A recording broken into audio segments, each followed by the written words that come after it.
Welcome champion to day 91. அன்றைக்கு ஒரு நாள் வந்து கிராட்டிடியூட் எக்ஸ்பிரஸ் பண்ண சொல்லியிருந்தேன்.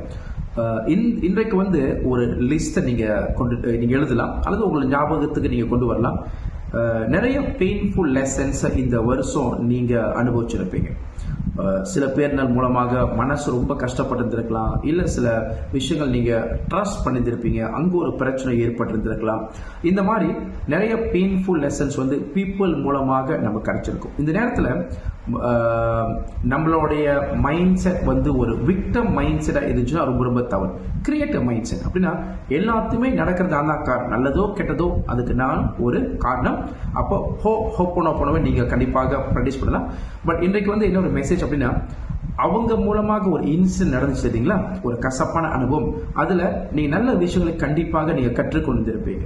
ஓகே, அவங்க மூலமாக ஒரு புரிதல், உங்களை பற்றி நீங்கள் புரிஞ்சிருப்பீங்க. மற்றவங்களை எப்படி நம்ம நம்பணும், ஒரு லெவல் இருக்குது, எதை போய் நம்ம சொல்லணும், எல்லாத்தையும் போயிட்டு நம்ம எல்லாத்தையும் சொல்லக்கூடாது, இந்த மாதிரி ஒரு புரிதல் அந்த ஒரு இன்சிடென்ட் அந்த ஒரு பர்சன் மூலமாக உங்களுக்கு கிடைச்சிருந்திருக்கும்.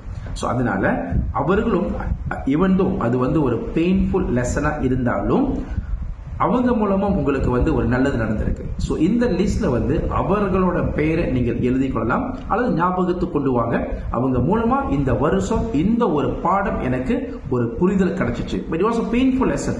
But I want you to express gratitude towards அந்த lesson, not towards the person இல்லை, but towards the lesson.